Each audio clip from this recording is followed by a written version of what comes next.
start. Let's begin with that. What was going well for you the first period? You seemed like you had a lot of speed and a lot of things going. Yeah, I thought our pace was good. Obviously, transition game was quick. Support was great, and it was a fairly smooth period, to say the least, and good signs. As of we're looking for progress and improvement day to day through camp, and I thought that was real good. Your 38-goal number one center jumps in to the aid of a teammate. As much as a heart-and-throat moment that might be, what kind of statement does that say about this club? Yeah, that's I think that's impressive. You certainly, when you see a guy that scored 38 goals for you throwing punches, you're obviously concerned to just get through this without getting injured yourself. But it's obviously a testament to how these guys feel about each other, and what they believe they are capable of, potentially accomplishing on a nightly basis.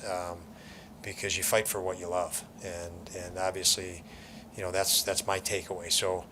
I don't like seeing Tage in there, but I think it's a good sign, and I would suspect many guys would follow suit on that. Although, there was absolutely no hesitation. Tage was right there, and there was no hesitation. So great to see players stick up for each other like that. Don, you've seen a lot in Tage that other coaches haven't seen. You made that move to put him at center. Did you know that he had that dog in him, really, to throw hands in a preseason game? One of my early games, and I was still an interim coach at the time in Boston, he did a very similar thing that I think it was Riley Shane that got run over pretty good, and he had no hesitation against a pretty tough guy in Boston. And so this isn't the first time Tage has stuck up for teammates. And, again, you fight for what you believe in, and I think he believes in our guys and believes in what we're doing. And when that's the case, there isn't hesitation about investing and going further, and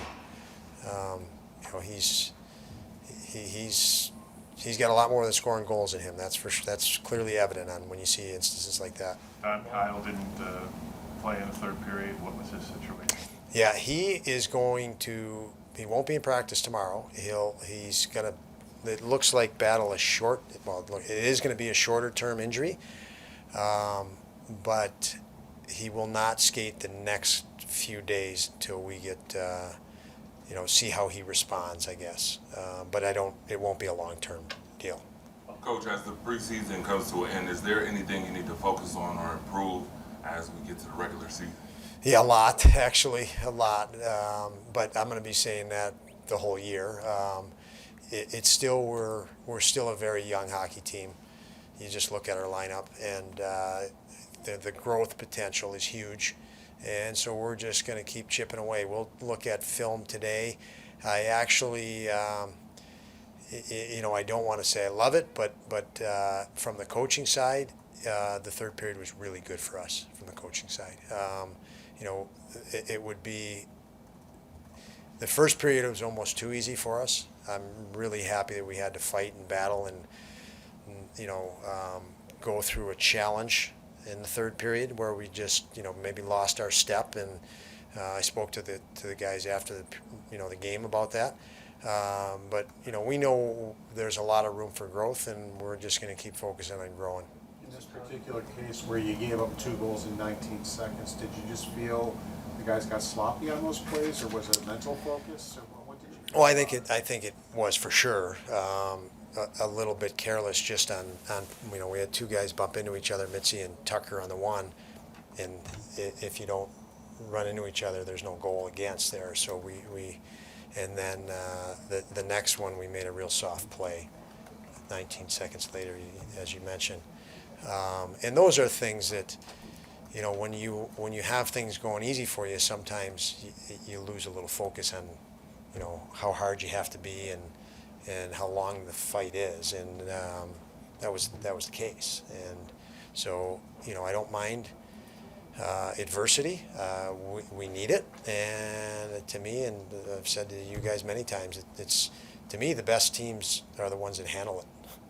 It's not the ones that avoid it. So, we've got to learn how to handle, challenge. And tonight was, an opportunity in the preseason to do that, and it's useful. Kyle's injury Upper, sorry. correct.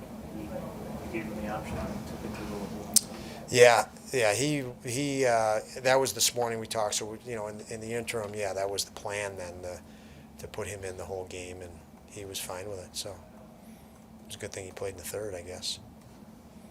So you're okay with, I know you never want to see a team difficulty, but you're okay in this situation? Joe, it's for me, what I said to the team, you're in the NHL. Like, you're gonna give up leads. You're gonna get scored on. You can't go the whole season with everything working perfect and dominate 60 minutes every night. So I'm more concerned with how we respond when something unfortunate happens.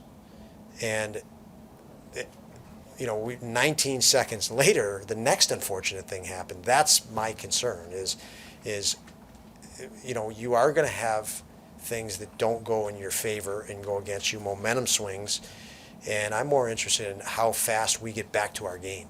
And it doesn't doesn't cost us another goal or another mistake or a sequence of mistakes, because in pro sports that momentum shifts, and it's a sequence of mistakes, and it's a long thing, and we want to just limit that immediately. And that we can easily see on film just the body language of guys, the way they moved and backed off stuff, or stopped being fearless and aggressive like we've spoken of so many times. So it is actually good that happened. Speaking of scoring, how do you feel about getting multiple scoring from a multitude of players? Yeah, it's good, especially in the preseason, because none of these guys feel themselves yet. So they're fighting to get to their game and feel good, their timing and rhythm and pace, and so it's always a boost, a good shot of adrenaline when you do score. So, to spread that out and get multiple guys score, even an empty net goal at the end, feels good to just get a goal. So that's a help.